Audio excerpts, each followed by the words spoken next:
मैं मिनिस्टर्स का नाम पहले नहीं लूँगी।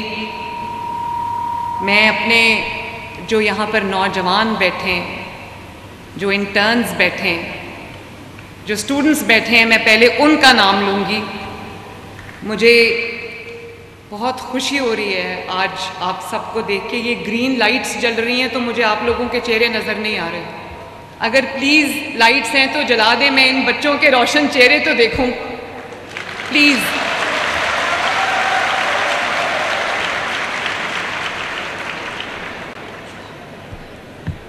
बहुत काबिल कदर नौजवान जो यहाँ पर आज बच्चे और बच्चियाँ तशरीफ़ रखते हैं, मोहतरम असातिज़ाए कराम, सियासी क़यादत जो यहाँ पर मौजूद है, अस्सलाम वालेकुम। आज मुझे मैं सबसे पहले तो अल्लाह ताला का सर झुका के शुक्र अदा करती हूँ कि आज हम पाकिस्तान के सबसे बड़े तारीख़ी किसान पैकेज की इम्प्लीमेंटेशन का, सिर्फ अनाउंसमेंट का नहीं, इम्प्लीमेंटेशन का आगाज़ करने जा रहे हैं। और मुझे ये भी खुशी है कि मैं काम करके आपके पास आई हूँ। आपका यहाँ पर मौजूद होना और यहाँ पर ये अपने जो इंटर्नशिप के सर्टिफिकेट्स हैं वो लेना इस बात का सबूत है कि पाकिस्तान की तारीख़ में शायद इतनी कलील मुद्दत में ना सिर्फ ये कि कोई एग्रीकल्चर पैकेज बना है, कोई स्कीम बनी है, बल्कि उनकी जो इम्प्लीमेंटेशन है वो ये आज मेरे सामने बैठी हुई है माशाअल्लाह।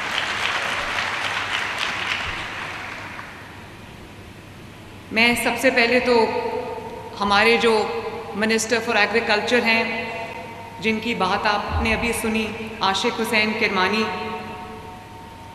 इनको शाबाश देती हूँ। जो हमारे सेक्रेटरी हैं एग्रीकल्चर के, साहू साहब, इफ्तिखार साहू साहब, मैं उनको शाबाश देती हूँ।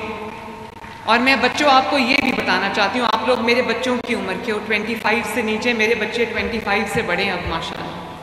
तो मैं आपको ये कहना चाहती हूँ कि जब कोई नौजवानों की बात करता है, कि नौजवानों को इस्तेमाल करता है, बात करता है, मैं सियासी बात नहीं करना चाहती, लेकिन सियासत जो है उसको बदनाम किया हुआ है। सियासत हम सब की ज़िंदगियों का हिस्सा है और अगर हम अच्छी सियासत नहीं करेंगे तो हमारा मुल्क आगे नहीं बढ़ेगा। इसलिए मुझे आपसे कुछ दिल की बातें आज करनी है, क्योंकि नौजवान यहाँ पर बैठे हैं। नौजवानों के नारे लगाने वाले बड़े आए बड़े देखे आपने, लेकिन कोई नौजवान, मुझे एक नौजवान खड़ा होकर कह दे कि पिछले 6 साल में किसी नौजवान को मेरिट पे नौकरी मिली है, एक नौजवान ये मुझे कह दे। जो मैं आपको बताती हूँ, ये जो अभी आशिक हुसैन किरमानी आपसे खिताब कर रहे थे, जो मिनिस्टर एग्रीकल्चर है, मैंने रिवायत को तोड़ा, मैंने अपनी पूरी पार्टी की नाराज़गी मोल ली और मेरी कैबिनेट में 95% तमाम नौजवान हैं माशाअल्लाह। तारीख़ की कोई कैबिनेट आप उठा के देख लें, और सिर्फ नौजवान नहीं है, एलिजिबल नौजवान है, पढ़े लिखे नौजवान है, मेहनती नौजवान है। और आज आशिक की मेहनत का नतीजा है कि आप सब यहाँ पर आज बैठे हैं माशाअल्लाह। ये आपका नुमाइंदा है, ये मेरा नुमाइंदा नहीं है, ये PMLN का नुमाइंदा नहीं है, ये पंजाब के हर नौजवान का नुमाइंदा यहाँ पर बैठा है, जिसने आपकी खिदमत की, आपके लिए काम किया। तो मैं दोबारा से ये कहूँगी कि 6 माह की कलील मुद्दत में ना सिर्फ ये स्कीम मटीरियलाइज हुई है, बल्कि आप सबको जॉब्स मिली हैं। 60,000 से आपको 60,000 महीना पे ये जॉब मिली है तकरीबन 1000 नौजवानों को। 60,000 थोड़ा है, मुझे पता है बच्चों, 60,000 थोड़ा है। आजकल जो महंगाई का ज़माना है, आपके ऊपर जिम्मेदारियाँ होंगी, लेकिन कम से कम ये एक आगाज़ है, एक आगाज़ है। और मैं बहुत आजिज़ी और फ़ख्र से हाथ उठा के हल्फन तमाम नौजवानों के सामने ये इकरार करती हूँ कि एक भी नौकरी इन 1000 नौजवानों में से एक भी सिफारिश या मेरिट की खिलाफ वर्जी पर नहीं मिली।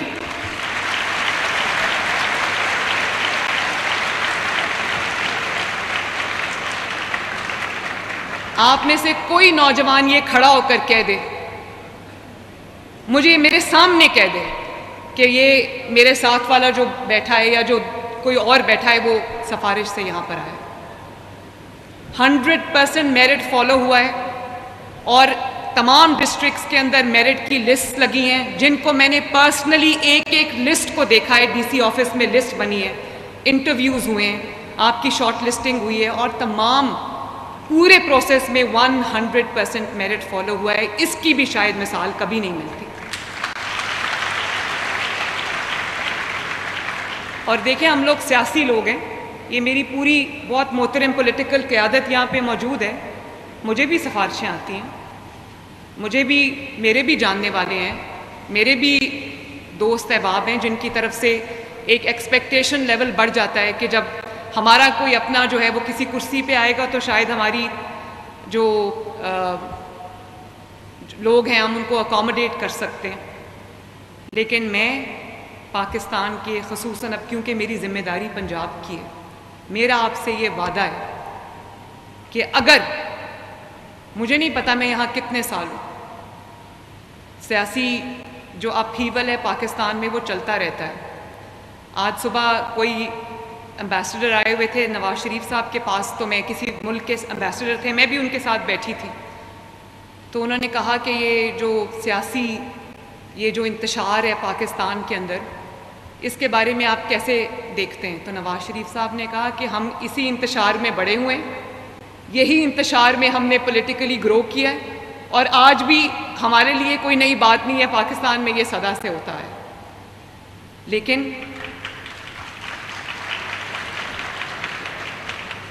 लेकिन मैं अपने नौजवानों से ये पूछना चाहती हूँ, इससे पहले कि मैं किसान पैकेज के ऊपर बात करूँ, मैं अपने नौजवानों से ये पूछना चाहती हूँ कि क्या आप एक ऐसा पाकिस्तान चाहते हो कि जिसके अंदर गाली गलोच हो, चोर डाकू की झूठे इल्ज़ामात हों, इसको पकड़ लो, उसको बंद कर दो, और जब आप मुल्क से, अपने घर से बाहर निकलें तो घेराओ जलाओ की तरगीब दें, और आपकी कोई तवज्जो ना हो कि इस मुल्क में नौजवानों का क्या बनेगा, वो भी डिग्रीज़ लेके बेरोज़गार फिर रहे हैं।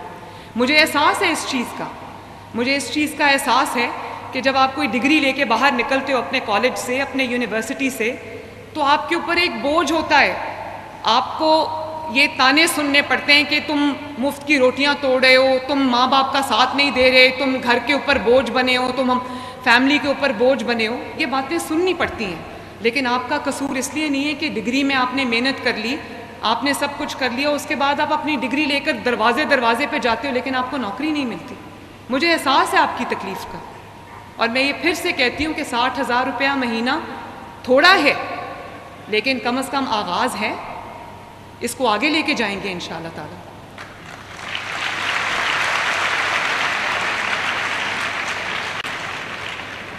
और ये आपको, आप जिस भी पार्टी से बिलोंग करते हो, इंटरव्यूज़ के दौरान या आपकी शॉर्ट लिस्टिंग के दौरान कभी आपसे किसी ने पूछा हो कि आपका ताल्लुक़ किस जमात से है? अगर मुस्लिम लीग नून से है तो नौकरी मिलेगी, मुस्लिम लीग नून से है तो नौकरी नहीं मिलेगी। हाथ उठा के बताओ किसी से, किसी ने ये पूछा, सवाल पूछा? मुझे हमारे एक एमपी हैं, उनसे मेरी मुलाकात थी, तो उन्होंने कहा कि जो क्लिनिक्स ऑन व्हील्स हैं, जो हमारे मोबाइल हॉस्पिटल्स हैं, बहुत कामयाबी से अल्हम्दुलिल्लाह वो आपके घर की दहलीज़ पे जाकर, आपके मोहल्लों में जाकर आपका इलाज कर रहे हैं, बीमारों का इलाज कर रहे हैं। तो उन्होंने कहा कि मैंने एक घर में वो गाड़ी खड़ी देखी, क्लिनिक्स ऑन व्हील्स, जिसके ऊपर किसी दूसरे हमारे मुखालिफ सियासी रहनुमा की उस घर के ऊपर तस्वीर लगी थी, उसका डेरा था। तो मैंने दिल में सोचा, उनको तो मैंने नहीं कहा, मैंने दिल में सोचा कि अगर पंजाब की चीफ़ मिनिस्टर ये सोचने लग जाए कि ये PMLN का मरीज़ है, इसका इलाज करूँगी, ये किसी और जमात का मरीज़ है, इसका मैं इलाज नहीं करूँगी, तो अल्लाह ताला को क्या जवाब दूँगी?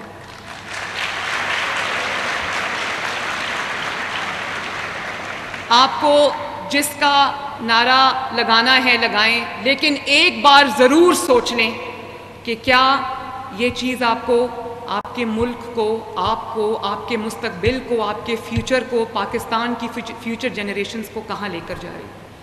मैं भी आज बड़के लगाने वालों में से हूँ, तो मैं कहूँ मैं फ़लाँ सूबे में जाके जलसा करने लगी हूँ और मैं फ़लाँ सूबे में जाके घिराव जलाव करने लगी हूँ, ये तो बहुत आसान काम है करना। काम कुछ करना नहीं है और गाली निकालनी है। जब मुंह खुले उसमें से गलाजत के ढेर आप कहना शुरू कर दें और आपका टोटल फोकस ये हो कि किसकी तजलील किस तरह करनी है, किसी को जो गाली किस तरह देनी है, किसी की इज़्ज़त किस तरह उछालनी है, तो मैं ये आपको बता दूं कि एक अल्लाह ताला की ज़ात ऊपर बैठी है जो कहते हैं ना कि कुफर का निज़ाम चल सकता है, जुल्म का निज़ाम नहीं चल सकता, क्योंकि जुल्म झूठ के ऊपर बेस्ड होता है।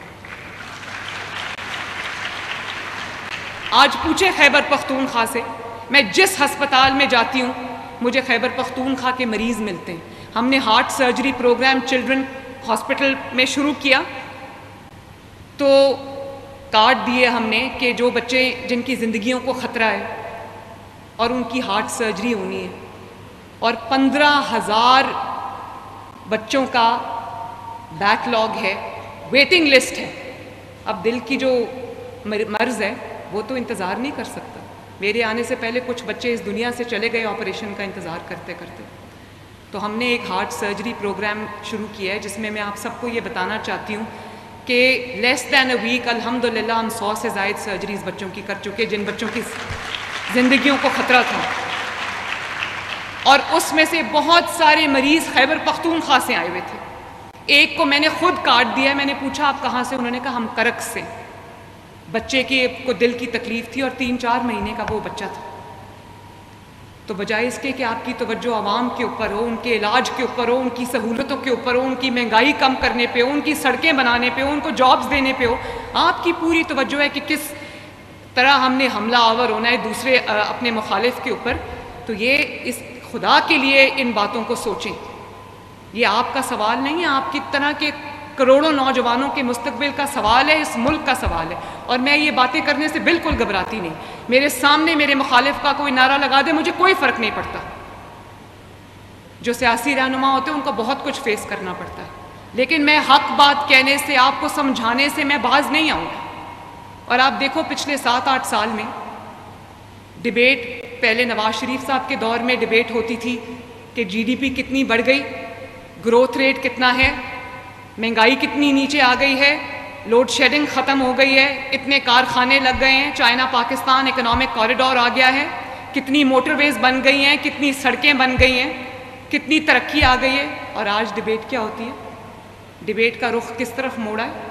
डिबेट का रुख इस तरफ मोड़ा है कि कौन कितनी ऊंची आवाज़ में किसी को गाली निकालता है। क्या आप ऐसा पाकिस्तान चाहते हो अपने लिए? और मैं एक और बात आपको बताऊं, मैं एक माँ की तरह आपसे बात कर रही हूँ। मैं जब घर से निकलती हूँ और ऑफिस जाती हूँ तो मेरा एक एक लम्हा, आपको पता है इस स्कीम को मटीरियलाइज़ करने में हमें 6 माह लगे, क्योंकि गवर्नमेंट के अपने प्रोसेसेस होते हैं, उनके मुताबिक आपको चलना पड़ता है। लेकिन जितना मैं तड़पती हूँ, काश मेरे पास कोई जादू की छड़ी होती जो ओवरनाइट में ऐसा चेंज ले आती कि आप लोगों के हाथों में नौकरियाँ होती और आपका मुस्तकबिल अच्छा होता है।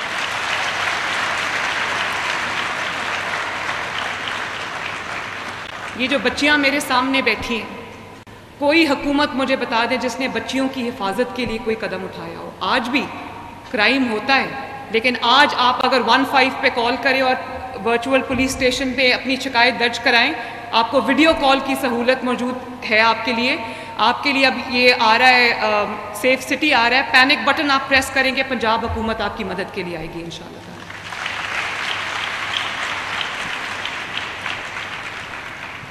तो ये अपने आप नहीं हो जाता, इसके लिए नीयत चाहिए होती है, खिदमत की तड़प चाहिए होती है। आपकी तकलीफ़ को मैं समझती हूँ, और जो डिले आते हैं, प्रोसीजरल डिलेज़ जो होते हैं, जो गवर्नमेंट में तरीक़ा कार होता है, हर रोज़ मैं बेचैनी की कैफियत में ये दिन गुजारती हूँ कि मैं कुछ कर जाऊँ आप सबके लिए। पता नहीं मैं यहाँ पर कितनी देर हूँ, क्योंकि आपको पता है कि हुकूमत है या जो इक़्तिदार है वो बहुत आनी जानी चीज़ है। तो ये जो मेरे सामने इंटर्न्स बैठे हैं, हमें तकरीबन 5,000 से ज़ायद एप्लीकेशंस मौसूल हुई।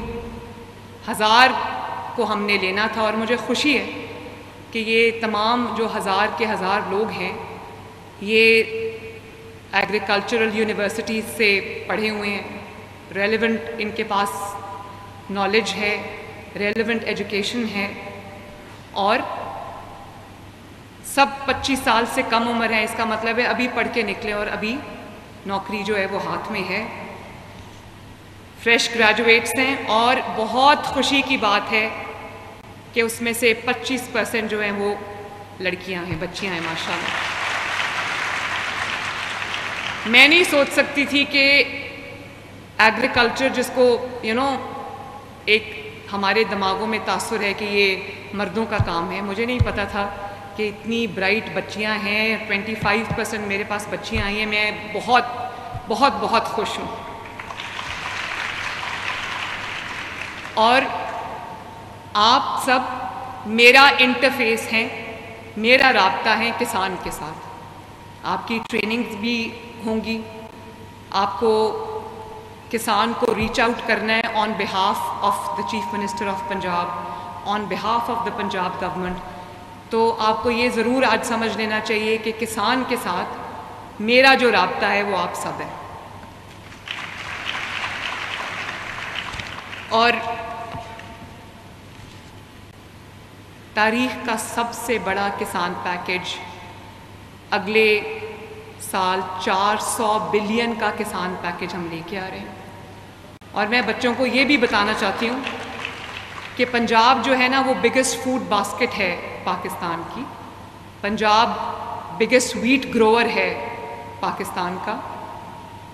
तो मुझे अपनी ज़िम्मेदारी का एहसास है। जब मैंने इस हुकूमत ने फ़ैसला किया कि हमने गंदम नहीं ख़रीदनी, तो आज मैं आप सबके सामने ये बताना चाहती हूँ कि हमने वो गंदम क्यों नहीं ख़रीदी। बहुत हुकूमतें आती हैं, डिटेल्स में जाए बगैर ये नारा लगाती हैं कि किसान के लिए हम ये कर देंगे, किसान के लिए हम वो कर देंगे। कभी किसी ने सोचा कि जो 2-2.5 मिलियन टन हुकूमत ख़रीदती है किसान से, वो किसान से कभी नहीं ख़रीदती, वो माफियाज से ख़रीदती है। वो ख़रीदती है आड़तियों से जिन्होंने किसान को हॉस्टेज बनाया होता है। आड़ती क्या करता है? हुकूमत तो आड़तियों से ख़रीदती है और आपको अंदाज़ा नहीं है कि इसके अंदर कितनी करप्शन होती है। एक एक बारदाना का जो बैग है वो कई कई हज़ार का बिकता है। तो जो गरीब किसान है वो बैग्स हज़ारों में ख़रीद सकता है। आड़ती जब किसान के पास जाता है तो उसको क्या कहता है? उसको एडवांस नहीं देता, उसको कहता है कि तुम्हें जो कॉस्ट आई है मैं उससे थोड़ा सा ऊपर तुम्हें मुनाफा देख के मैं तुम्हारी गंदम ख़रीद के ले जा रहा हूँ। गवर्नमेंट यूजुअली 4,000 के करीब जो है वो गंदम की प्राइस मुकर्रर करती है। तो वो किसान को 4,000 कभी नहीं मिलता। ये तो मैं अब यहाँ पर आई हूँ, मैंने डिटेल्स तक में माइन्यूटस डिटेल्स तक गई हूँ, तो मुझे पता है किसान को कभी 4,000 रुपये पे गंदम किसान से किसी ने नहीं ख़रीदी। आड़ती ज़रूर 4,000 और उससे प्लस में बेचता है। तो किसान का तो इस्तेहसाल होता है। किसान को कहा जाता है कि मैं तुम्हारा सारा, क्योंकि ट्रांसपोर्ट के लिए उसके लिए मुश्किल होता है अपनी मार्केट तक गंदम पहुंचाना, तो आड़ती उसको ये कहता है कि मैं उधार पे तुम्हारी गंदम ले रहा हूँ तुमसे, पूरी गंदम उठा रहा हूँ और जब बिक जाएगी तो पैसे तुम्हें दे दूँगा। बिक जाती है तो मुनाफा अपनी जेब में जाता है, किसान को जितना थोड़ा बहुत उसको चुप कराने के लिए दिया जाता है वो दिया जाता है। और उसके बाद जब हुकूमत के पास वो गंदम आती है तो उसमें अगर 4,000 की गंदम हुकूमत ख़रीदती, 1,000 रुपया करप्शन का ऐड होता है फूड डिपार्टमेंट की जानिब से और बहुत सारे डिपार्टमेंट से, 1,000 रुपया करप्शन का ऐड होता है और जो आवाम को 14-15 करोड़ आवाम को रोटी महंगी मिलती है। अब आप देखो, हमने गंदम नहीं ख़रीदी लेकिन रोटी पूरे पंजाब में 12 और 13 रुपये की, 25 रुपये से 12 और 13 रुपये पे आई। और न सिर्फ ये कि 25 रुपये से 12-13 रुपये पे आई है, उसको इम्प्लीमेंट कराया अल्लाह ताला के फजल से। और मैं ये आपको बात, आप खुद अपनी इंफॉर्मेशन आपकी है, आपके पास आजकल फ़ोन्स पे सब कुछ होता है, आप देखते हो। आप देखो बाकी 3 सूबों में रोटी 12-13-14 की नहीं, सिर्फ पंजाब के अंदर 12-13-14 की। और महंगाई पर तकरीबन मेरी रोज़ मीटिंग होती है। मेरे कमरे के अंदर, मेरे ऑफिस के अंदर, मेरे आईपैड के ऊपर एक लाइव स्क्रीन चलती है जिसमें गरीब के लिए जो चीज़ें इस्तेमाल की होती हैं, चाहे वो आटा हो, चीनी हो, आलू हो, टमाटर हो, प्याज हो, उसकी कीमतें मेरे पास आती हैं। और अगर उसमें 10 रुपये भी ऊपर जाए तो मैं जिस शहर की रिपोर्ट होती है मैं उसको फ़ोन करके पूछती हूँ ये क्या। और यहाँ पर मेरे जो टीम मेंबर्स हैं वो भी बैठे हैं, मैं उनको कहती हूँ, वो कहते हैं महंगाई तो होती रहती है। मैंने कहा ये कहते वक्त आपको ख्याल नहीं आता? आप एयर कंडीशन दफ्तरों में बैठकर ये बात कर सकते हैं कि महंगाई होती रहती है। जिसने अभी भी 30,000 रुपये में अपना बजट बनाना है उसको पूछें महंगाई क्या होती है, एक एक रुपये की कीमत में इजाफा क्या होता है। और मैं अपने बच्चों से ये शेयर करना चाहती हूँ कि अल्लाह ताला के फजलो करम से कल क्या होता है मैं नहीं जानती, क्योंकि इंटरनेशनल प्राइसेस के ऊपर भी, ऑयल प्राइसेस के ऊपर भी बहुत कुछ बेस करता है। लेकिन जिन्होंने रोटी की कीमत 15 रुपये की थी, आज दूसरे सूबों में रोटी अभी भी 20-22 रुपये की दोबारा कर दी है उन्होंने।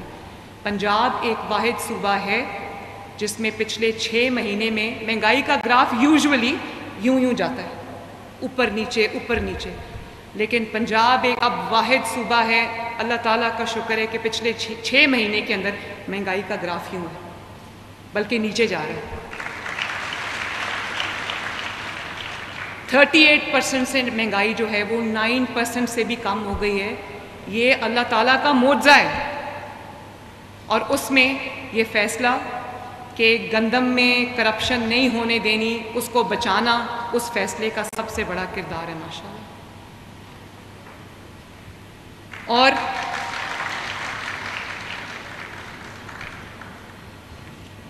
किसान, अभी राना सनाउल्लाह साहब मुझे कह रहे थे, मेरा भी कंसर्न है कि एक इम्प्रेशन बना दिया गया है कि किसान बहुत नाराज़ है। मैं बच्चों को ये कहना चाहती हूँ कि हमने जब किसान पैकेज के लिए एप्लीकेशंस खोली, किसान कार्ड हम लॉन्च करने जा रहे हैं। आपको पता है कि किसान कार्ड में पाकिस्तान के अंदर 2 मेन फसलें होती हैं, क्रॉप्स होती हैं साल की। दोनों क्रॉप्स के लिए हम 1 पैसा सूद के बगैर before the crop the sowing हम 1.5 लाख रुपया कर्जा छोटे किसान को देने लगे, ताकि वो अपना जो बीज है वो मियारी बीज खरीद सके, जो पेस्टिसाइड है वो मियारी खरीद सके, और जो फर्टिलाइज़र है, खाद है, वो मियारी खरीद सके, और उसके लिए उसको आड़ती और मिडल मैन के हाथों ब्लैकमेल ना होना पड़े। और मुझे खुशी है, आपको ये जान के हैरानगी होगी जब मैं ये फिगर बोलती हूँ, लोग इसको मानते नहीं हैं, कि आपको पता है कि मुझे किसान कार्ड के लिए कितनी एप्लीकेशंस आई हैं। मुझे किसान कार्ड के लिए पंजाब भर से 1 मिलियन 10 लाख एप्लीकेशंस आई हैं, और वो सब बहुत बड़े बड़े किसान नहीं हैं। कोई 12 एकड़ है, कोई 6 एकड़ है, कोई 3 एकड़ है, कोई 10 एकड़ है। तो मुझे ऐसे लगा कि एक पहली बार किसी को ये एहसास हुआ है कि उसको ब्लैकमेलिंग से बचाया गया, और उसको 1-1.5 लाख रुपया पर क्रॉप उसको दिया जाएगा, उसको 1.5 लाख ही वापस करना है, उसको कोई सूद नहीं देना, उसकी जिम्मेदारी हमने उठाई है। तो तकरीबन 10 लाख एप्लीकेशंस हमें रिसीव हुई हैं, और तकरीबन जो है अभी ये ऑनगोइंग प्रोसेस है, लेकिन तकरीबन 3.5 लाख किसान क्वालिफाई कर गया है। इसके लिए ऑनगोइंग है, क्योंकि हमने अपने यहाँ जो चेक्स हैं वो रन करने होते हैं, वो एक छोटा सा प्रोसेस है, और ये इंशाअल्लाह ताला बढ़ता जाएगा नंबर। कार्ड्स प्रिंट होकर डिस्पैच हो चुके हैं, और किसानों को कार्ड्स मिलना भी शुरू हो गए हैं। तकरीबन 50,000 से ज़ायद किसानों ने अपने कार्ड जो हैं वो वसूल भी कर लिए हैं। अभी एक्टिवेशन भी उनकी, किस दिन एक्टिवेशन है उनकी? 15 अक्टूबर को तमाम किसान कार्ड्स की एक्टिवेशन शुरू हो जाएगी। और मैं किसानों को ये कहना चाहती हूँ, आप भी जब किसान से फील्ड में जाके बात करें तो आप ज़रूर उसको ये कहें कि बेधड़क गंदम लगाए। मैं उनको इंशाअल्लाह ताला नुकसान नहीं होने दूँगी। और ज़्यादातर जिन लोगों ने कर्ज़े के लिए अप्लाई किया, जिन किसानों ने, वो तमाम वीट ग्रोवर्स हैं, गंदम उगाने वाले किसान हैं। और मैं ये कोशिश करूँगी, देखिए मैं एक बहुत मुश्किल जगह पे हूँ। मैं अगर किसान को या आड़ती को या माफियाज को प्रॉफिटेरिंग करने देती हूँ तो मुझे गरीब की रोटी भी सस्ती रखनी है।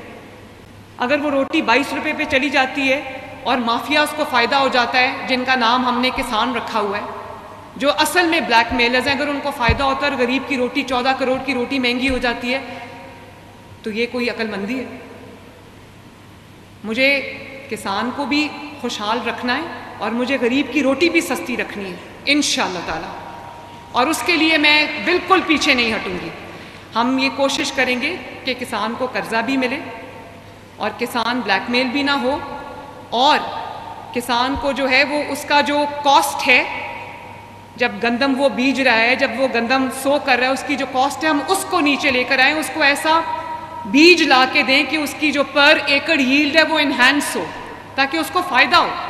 तो मैं किसानों को आज ये मैसेज देना चाहती हूँ, वीट ग्रोअर्स को जो वीट उगाते हैं, गंदम उगाते हैं, मैं उनको मैसेज देना चाहती हूँ कि इंशाअल्लाह ताला मैं आपको नुकसान नहीं होने दूंगी, आप फ़ायदे में रहेंगे, आप बेधड़क होकर गंदम उगाएं। इसी तरह एक और हमने स्कीम अभी लॉन्च की है, ग्रीन ट्रैक्टर स्कीम। ट्रैक्टर सबसे मेजर एक चीज़ है जिसमें किसान को आसानी हो जाती है अगर उसके पास ट्रैक्टर हो। और आप जानते हो कि ट्रैक्टर्स आजकल कितने महंगे हैं। ट्रैक्टर्स आजकल 50 लाख तक का बड़ा ट्रैक्टर आता है, और बड़ा ट्रैक्टर लोग प्रेफर करते हैं। एप्लीकेशन से मुझे पता लगा है कि बहुत छोटा ट्रैक्टर जो है वो लोग नहीं प्रेफर करते। तो पाकिस्तान की तारीख़ में पहली मर्तबा इतनी बड़ी सब्सिडी कि अगर आपने 40 लाख का ट्रैक्टर लेना है तो 10 लाख हुकूमत पंजाब अदा करेगी। अगर आपने 25 लाख का ट्रैक्टर लेना है, क्योंकि वो किसान छोटा है जो 25 लाख वाले के लिए अप्लाई करेगा, तो 10 लाख उसमें से हुकूमत पंजाब अदा करेगी इंशाअल्लाह। और आप यकीन करो कि जब मैंने ये एप्लीकेशंस खोली, मैं देखना चाहती थी कि क्या रिस्पांस आता है। जब मैंने एप्लीकेशंस खोली, रात को 12 बजे खोली, सुबह 8 बजे तक 70,000 एप्लीकेशन आ चुकी हुई थी। और आज 3-4 दिन के अंदर अंदर, आप जानते हो ट्रैक्टर्स के लिए मुझे कितनी एप्लीकेशंस आई हैं? 6 लाख के करीब एप्लीकेशंस आ चुकी हैं।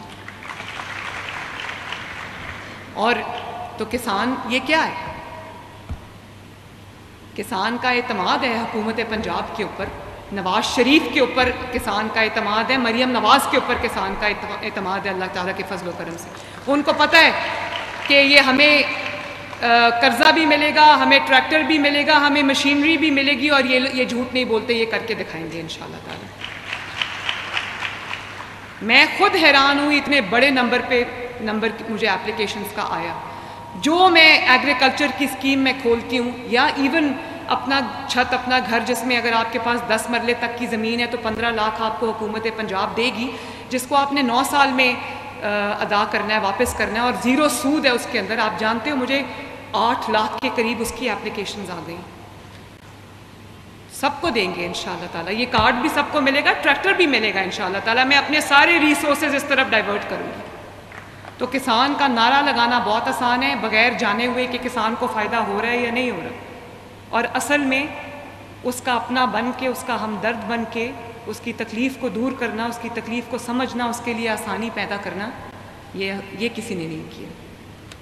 और फिर एक और बहुत अच्छा हम स्कीम लेके आ रहे हैं, चंद शहरों से उसको शुरू कर रहे हैं जहाँ पर एग्रीकल्चर के हब्स हैं, जैसे साउथ पंजाब है, मुल्तान है, बहावलपुर है, और फिर साहिवाल है, सरगोदा है। वहाँ पर हम एग्रीकल्चर मॉल्स बनाने लगे हैं, जहाँ किसान सिर्फ दाखिल होगा तो उसको अंडर वन रूफ तमाम सहूलतें मिलेंगी, क्रेडिट लाइंस खुली होंगी। और मैं बहुत करीब हूँ एक पंजाब के लिए डेडिकेटेड ज़रई बैंक, एग्रीकल्चरल बैंक, जिसमें पंजाब के किसान को जो है वो आसान शराइत पे कर्ज़ा मिले, उसने उस कर्ज़े से जो करना है वो करे। वो हम बैंक बिल्कुल हमारा फाइनल स्टेजेस पे इंशाल्लाह बहुत जल्द उसकी भी अनाउंसमेंट होगी। और इसी तरह हम जो ट्यूबवेल, मुझे पता है बहुत बिल आते हैं, वो बिल किसानों को लेके बैठ जाते हैं, चाहे वो आपका डीज़ल का हो या बिजली पे चले। हम सोलराइज़ करने की भी आपके ट्यूबवेल्स जो हैं बहुत बड़ी स्कीम इंशाअल्लाह ताला लेकर आ रहे हैं। और सबसे जो मेरे ख्याल में इस वक्त किसान को जिस स्कीम की ज़रूरत है, देखो मैं जब चीफ मिनिस्टर बनी तो मेरी अभी उस दिन ओथ टेकिंग नहीं हुई थी। एक किसान की तरफ से मुझे मैसेज आया, उसने कहा कि हमें मशीनरी चाहिए। आज भी टोके में किसान का हाथ कट जाता है। तो मैंने उस दिन सोच लिया कि जो भी हो मैं इंशाअल्लाह ताला पूरी मैकेनाइजेशन पे तवज्जो दूंगी। और दुनिया जो एग्रीकल्चर मशीनरी है, जो मैकेनाइजेशन हो रही है, उसने एग्रीकल्चर को कहाँ से कहाँ पहुँचा दिया है। आजकल मॉडर्न एग्रीकल्चर का दौर है, ये घिसे पिटे तरीक़ों का दौर नहीं है। यील्ड आप देखो, हाइब्रिड सीड है, इतना रिसर्च एंड डेवलपमेंट जो है वो सीड को और एग्रीकल्चर को एनहांस करने के लिए दुनिया में इस्तेमाल हो रहा है। हमारे मुल्क में हम वहीं के वहीं बैठे हुए हैं। तो मैं पूरी कोशिश कर रही हूँ कि कम से कम कॉस्ट में, कम से कम इनपुट के साथ किसान को ज़्यादा से ज़्यादा जो उसकी फसल जो है वो इन्हांस हो, उसकी यील्ड जो है वो इन्हांस हो और उसको ज़्यादा से ज़्यादा फ़ायदा हो। तो जो स्कीम हम लाने जा रहे हैं और बहुत जल्द वो ग्राउंड पे होगी इंशाल्लाह, जहाँ जहाँ हर तहसील के अंदर हम एक पूरा जो महंगी मशीनरी है उसका हम एक सेंटर बनाने लगे, जिस किसान को, और आपको पता है किसान अगर किराए पे ट्रैक्टर लाता है, किराए पे कोई और इम्प्लीमेंट लाता है, कोई और मशीनरी लाता है, तो जो इसको कारोबार बनाया हुआ है लोगों ने कि वो किसान को फ्लीस करते हैं, किसान से ज़्यादा चार्ज करते हैं। तो हम अब तमाम तहसीलों के अंदर हम एक ऐसा सेंटर बनाने जा रहे हैं जिसके अंदर तमाम जदीद मशीनरी ज़राअत के लिए मौजूद होगी और जिस किसान को वो चाहिए उसको वो किराए पे मिलेगी और किराए में हमारा प्रॉफिट नहीं होगा, कॉस्ट बेसिस पे हम उनको देंगे इंशाअल्लाह ताला।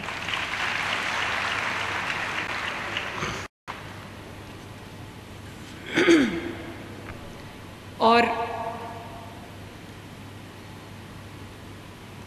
आखिर में मैं फिर वही बात कहना चाहती हूँ जो एक माँ अपने बच्चों से कहती है, जो मैं अपने बच्चों से कहती हूँ। मेरे 3 बच्चे हैं, मैं उनसे ये बात कहती हूँ कि जो आपके हाथ में हथियार पकड़ाए, जो आपको इस चीज़ पे मजबूर करे कि गुस्से में निकलो और मेट्रो स्टेशन को आग लगा दो, गाड़ियों के शीशे तोड़ दो, पंजाब पुलिस की गाड़ियां जला दो, ग्रीन बेल्ट्स को आग लगा दो, शुहदा की यादगारों पे हमला करो। आप जिस भी पार्टी से हो, पाकिस्तान के अंदर शुहदा तो सबके हैं, वो पार्टीज़ में डिवाइडेड तो नहीं है ना। तो वो शुहदा जिन पे हम फ़ख्र करते हैं, उनकी यादगारों में से चीज़ें तोड़ के ज़मीन पे रखो और उसके ऊपर छलांगे लगाओ जूतों समेत। जो आपको पेट्रोल बम्स का जो दर्स है वो दे, जो आपको ये कहे कि ये पुलिस वाला है, इसकी आंख फोड़ दो पत्थर मार के, इसका सर तोड़ दो पत्थर मार के, डंडे मार मार के उसकी हड्डियां तोड़ दो, जो आपको ये कहे कि अपने फ़राइज़ छोड़कर, अपना रोज़गार छोड़कर रोज़ सड़क पे आ जाओ। अपने बच्चे तो आराम से बाहर बैठे हुए, उनको नहीं लाते पाकिस्तान, उनको इस तकलीफ नहीं। भाई मेरे कौम के बच्चे मुफ्त आए हुए हैं या वो चिल्ड्रन ऑफ लेसर गॉड है? क्या कसूर किया आप लोगों ने? और आज वो 9 मई के मुकदमों में जो नौजवान अंदर है ना, आज उनका पुरसाने हाल कोई नहीं है। जो आपको बद तहजीबी की तरफ आपको लेके जाता है कि बदतमीज़ी करो, झूठ बोलो, इल्ज़ाम लगाओ, गिरबान पकड़ो, और ख़ुद क्या करते हैं? मैं आज आपसे किन चीज़ों के बारे में बात करती हूँ? मैंने आपको एक दफ़ा भी ये कहा है कि निकलो और आग लगा दो, और जो वज़ीर आला ख़ुद किसी दूसरे सूबे में हमला आवर हो, लश्कर लेकर आ जाए और पंजाब की हदूद के अंदर किसी बेचारे की बस उतर के, किसी कोई वैन खड़ी थी, खुद AK-47 हवा में लहराई और शीशे तोड़ दिए उस बेचारे की गाड़ी के। ये क्या दर्श दे रहे हो कौम को? वो जो गुंडागर्दी और दहशतगर्दी का राज है अपने सूबे में, उसकी तरफ देख लो पहले। पंजाब के अवाम को दहशतगर्द बनाने चले, ये मरियम नवाज नहीं होने देगी इंशाअल्लाह ताला।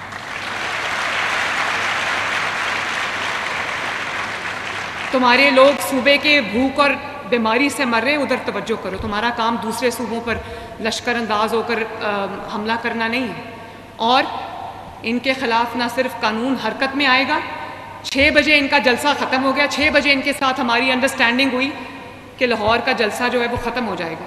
6 बजे के बाद 2 पुलिस वाले गए, जलसा ख़त्म करा के नीचे आ गए, क्योंकि पंजाब जो है वो किसी कायदे और कानून के तहत चलता है। पंजाब ये नहीं हो सकता कि शाम को 5 बजे सड़कें बंद हो जाए और दहशतगर्दों का राज हो पंजाब के अंदर। किसी जगह कोई अगर जुर्म होता है तो मैं उसी वक्त डीपीओ को फ़ोन करके पूछती हूँ कि यहाँ पर ये क्यों हुआ, और पूरी कोशिश कर रही हूँ कि हम लॉ एंड ऑर्डर को कंट्रोल करें, क्राइम रेट जो है वो नीचे लेकर आएं।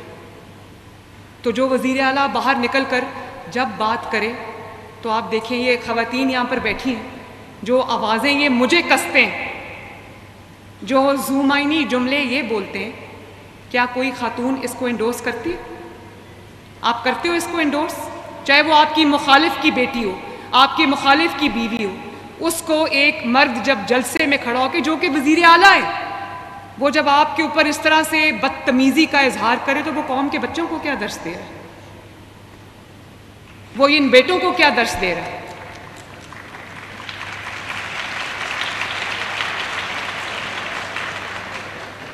और पूरी तवज्जो घेराव और जलाओ पे रखना और अपने फ़राइज़ को अदा करना ना कर सकना, इससे बड़ी मुजरिमाना गफलत हो ही नहीं सकती। जो काम कर रहा है उसके लिए तो इन चीज़ों के लिए टाइम ही नहीं है उसके पास। मुझे अगर कोई ये कहे कि वहाँ जाके जलसा करके आओ, हाँ अगर तामीरी जलसा है तो करके आ जाऊँगी, लेकिन मेरे पास वक्त नहीं है कि मैं बैठ के ये सोचूं कि मैंने फ़लाँ की तज़लील कैसे करनी है, मैंने एक लॉ एंड ऑर्डर सिचुएशन कैसे क्रिएट करनी है, मैंने अपने पॉलिटिकल अपोनेंट को नीचा कैसे दिखाना है। भाई अल्लाह ताला ने ज़िम्मेदारी दी है, अगर इज़्ज़त दे दी अल्लाह ताला ने तो उस काबिल भी तो बनो। और आपकी एक ही रिस्पॉन्सिबिलिटी है इस वक्त, और वो है आवाम की खिदमत। आपके सूबे के अवाम रुल रहे हैं और आप ऐशो इशरत में पड़े हुए, रोज़ लश्कर लेके आ जाते हैं।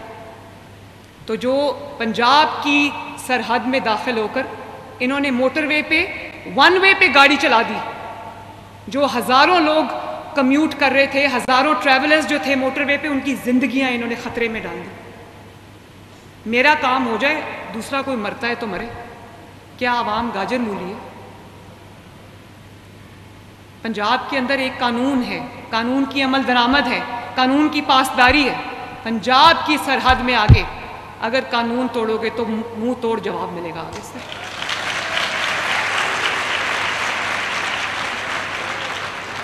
आज यहाँ जलसा है, कल वहाँ जलसा है, परसों वहाँ जलसा है, तो जलसे करते रहोगे तो काम किस वक्त करोगे? और ये भी मैं बता दूँ, हर जलसा इनका फेल हुआ है, हर जलसा इनका नाकाम हुआ है। उसकी वजह क्या है?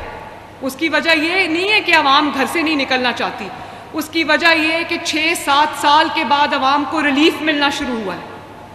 ये जो बिजली के बिल में हमने 50 अरब रुपए की सब्सिडी दी है, अल्लाह ताला के फजल से पंजाब में 8 लाख फैमिलीज़ को, करोड़ों में इनकी तादाद बनती है, उनको बिजली के बिलों ने तंग किया हुआ था। हमने 2 महीने का रिलीफ दिया, लोगों को मिर्चें लगना शुरू हो गई। और उन्होंने कहा कि ये क्या किया चीफ मिनिस्टर पंजाब ने? तो भाई अपनी जिम्मेदारी को पहचानो। तुम भी जिस सूबे के चीफ मिनिस्टर, तुम्हारा काम भी आवाम को रिलीफ देना। रिलीफ से तकलीफ मैंने पहली दफ़ा सुनी।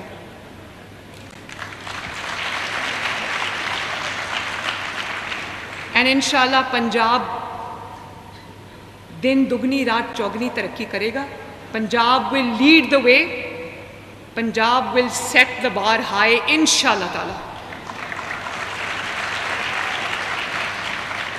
मेरी दुआ है कि मेरे मुखालिफिन को अल्लाह ताला अकल दे, दर्द दिल दे, रहम उनके दिल में डाले, ताकि वो अपनी जिम्मेदारियों को पहचाने। और जो दहशत गर्दी है वो आपको रोज़गार नहीं दे सकती, जो बदतमीज़ी है वो आपकी मुश्किलात में आसानी नहीं ला सकती, जो गिराओ जलाओ की तरगीब देता है वो आपको रोज़गार नहीं दे सकता, वो आपके घर में आपकी इज़्ज़त नहीं बना सकता, वो आपको अपना मोहताज रखेगा। अपने बच्चों को बाहर रखा हुआ है, आपको मोहताज रखा हुआ है। लेकिन अब पंजाब में अल्लाह ताला के फजल से एक ऐसी हुकूमत है जो आपके बारे में सोचती है, आपके लिए दिन रात मेहनत करती है, आपके लिए दिन रात काम करती है। इंशाअल्लाह ताला 5 साल के अंदर पंजाब एक तरक्की याफ्ता मंसूबा होगा पूरा। एक तरक्की याफ्ता जगह होगी जिसमें लोगों को अगर थोड़ी सी अकल हुई उनमें तो वो भी कुछ सीखेंगे। तो अल्लाह ताला आपको बहुत तरक्की दे, अल्लाह ताला आपको एक खूबसूरत चमकता दमकता मुस्तकबिल दे। अल्लाह करे कि आपके घर वाले आप पे फ़ख्र करें। आई एम श्योर करते होंगे, मुझे आप पे फ़ख्र है, आप मेरिट पे सिलेक्ट होके यहाँ आए हैं। और अपने मुल्क के बारे में हम सबको सोचने की तौफीक अता फरमाए। हमारे जो भी पॉलिटिकल डिफरेंसेस हों किसी भी जमात के साथ, लेकिन जो हमारा नेशनल इंटरेस्ट है, जो हमारा कौमी मफाद है, अगर हम उसको सामने नहीं रख के फ़ैसले करते तो हमारी पाकिस्तानियत पर, हुब्बुल वतनी पर क्वेश्चन मार्क्स हैं। अल्लाह आप सब का हामी और नासिर हो। पाकिस्तान जिंदाबाद। शुक्रिया।